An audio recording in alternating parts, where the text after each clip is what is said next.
It's always been political. I don't know where it started, or when it started, and people started to say that music is out of politics. It actually was born because of the politics and because of the resistance, you know. So it's the first time in my life when I haven't played in Ukraine for 2 years. Never happened before.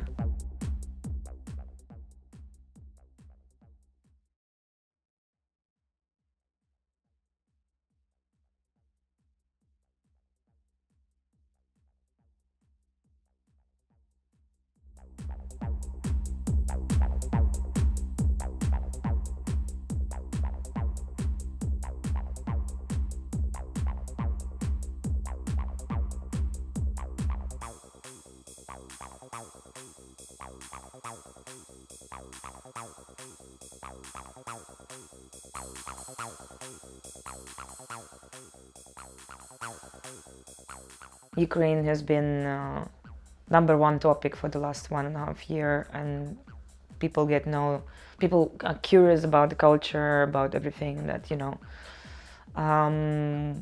Definitely more Ukrainian artists were exposed. But at the same time, those artists who are living in Ukraine, they're kind of stuck because they cannot leave the country because of the martial law. So it's very hard to get a exit permit to travel for the gig.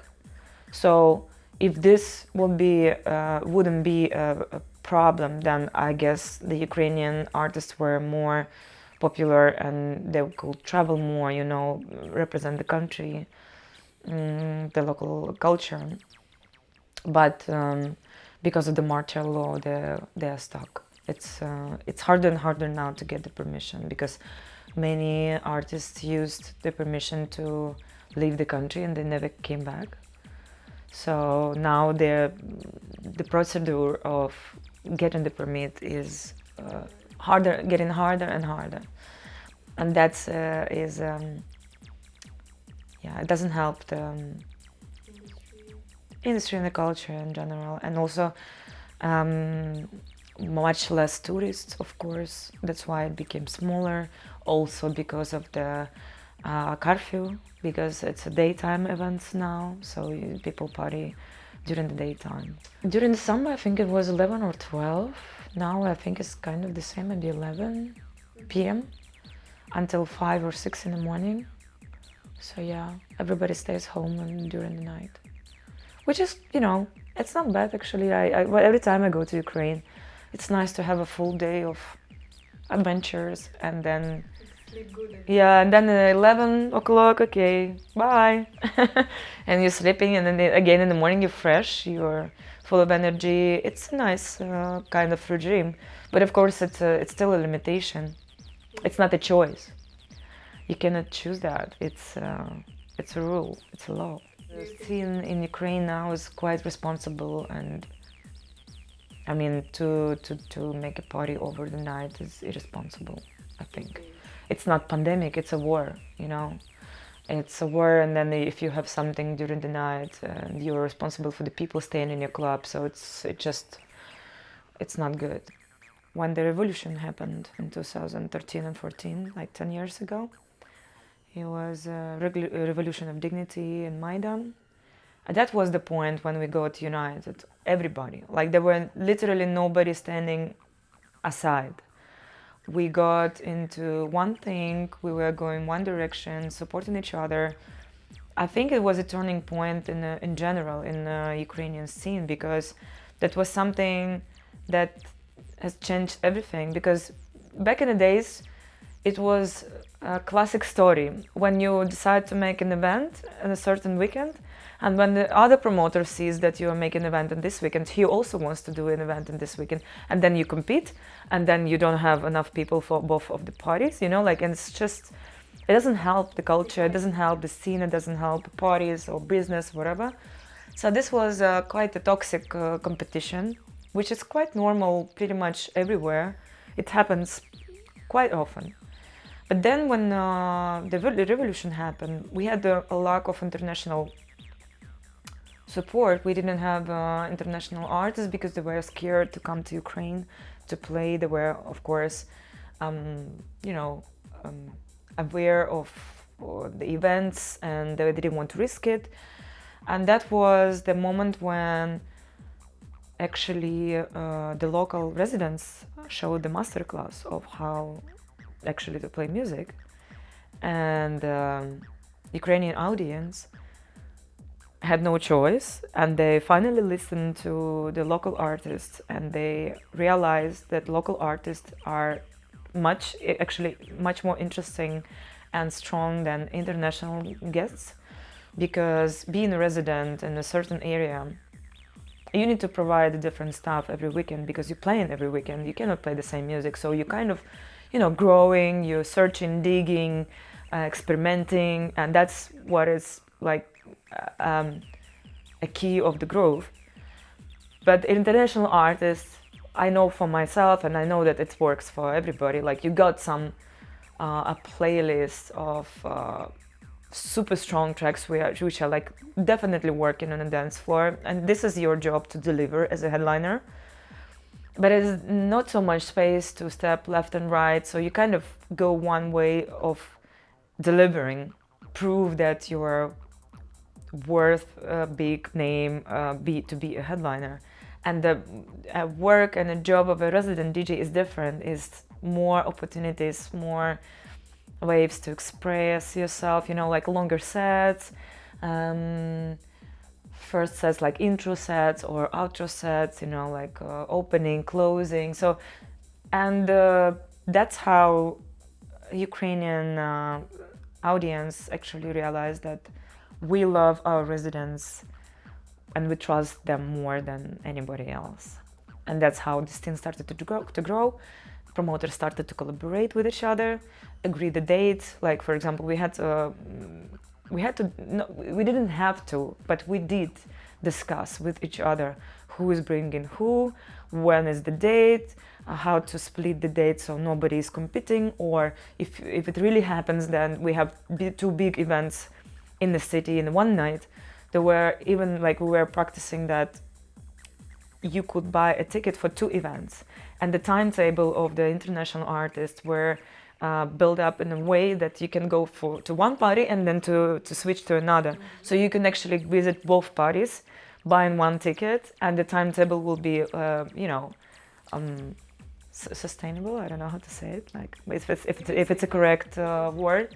Yeah. So and it really helped.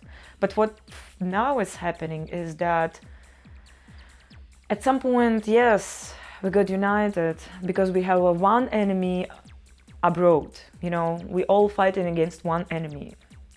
But inside of the country, people are fighting with each other for interests, for concepts, for right to be the right one. And it's quite sad. The war is damaging everything. It affects everything. And it's just like, yeah, well, everybody has his own opinion and vision of how things should be and how we should fight or how we should do things, we need to organize parties. And unfortunately, at this point, people didn't find one point for everybody. So it's quite, we know better, we do better. We don't want to get involved with you because we think we are more independent and things like that, which are just damaging again. So it's not cool. I think it's not cool. There is a lot of things that happen in Ukraine which I don't like. Also, when Ukrainians are canceling Ukrainians, when there's two groups of the people, those who stayed and those who left, and those who stayed judging those who left. It's this kind of stuff. It's very I think it's because of the mental pressure, because of this, lots of stuff that people are going through, having no job, having no, it's just the loss of regular life, normal life. It takes a lot of time, a long period to get adapted. So, yeah, it's sad to see, but I hope that as soon as the war will finish, things will get back to normal. I still have a hope that it will not damage the society forever. Those who left will be coming back slowly, and they will be not appreciated in the country because of this kind of, you know, yeah, this yeah, it's not healthy. It's not cool. It's sad. It's sad. But it will take time. It will take time. It's a lot of misunderstandings. Like you don't donate. You don't donate enough. You don't do this. You don't do that. You know. There's so much things to kind of take over and hate. So I've been experienced a lot of that stuff. Inside of the country, I was hated by a local scene because I was doing something that they thought it's wrong, which was not. And you know, like, it's this kind of stuff. I think it's just because when you're kind of doing things first, or you're on another level, and people, somehow I realized that Ukrainians don't like much the success of other Ukrainians. People don't feel comfortable if you're too successful. They just want to drop you down, and then when you're on a same level with them, then you're fine. They don't touch you anymore. But as soon as you grow, and as soon as you just do things and you become better or bigger in something, then they start looking for something that they can just take and use against you.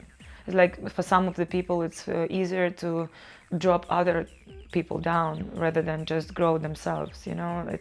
It's less effort to kind of, yeah, you find your fight, and you're fighting for what or against what, and it's just a very human thing. You cannot describe this in words, and I don't wish to anybody to experience it in a life, but displacement is a big damage, and but also a huge experience, and maybe a lesson, maybe an opportunity to learn more about life.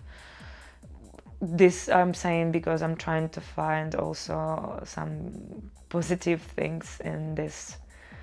And yeah, for some of the people, maybe it's even for better. I know some of the people like that. But in general, it's not fun. It's not fun. And I'm waiting. I will be back. I'm just waiting when it's over, and I'll be able to come back home. I'm one of those who will be moving back to Ukraine, because some of the people, they don't have such a plan.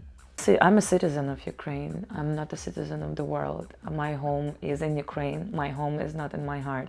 Like, I'm grounded Taurus. I need my, you know, land and how to say it?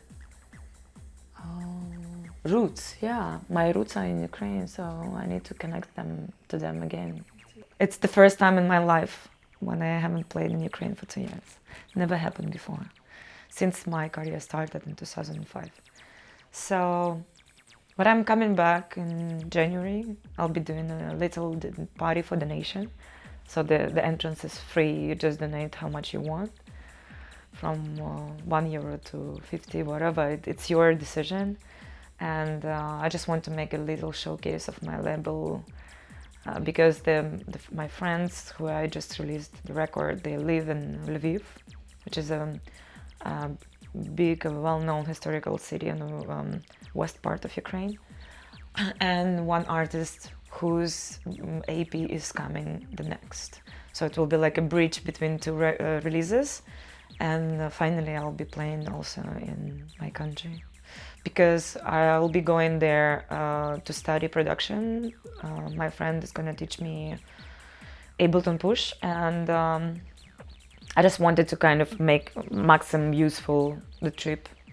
And I like to do things around, you know, if I will be there already, why not dropping off the party, you know, like it's stuff like that. So I'm quite excited. I think it could be nice. Well, now I'm pretty much into minimalistic techno.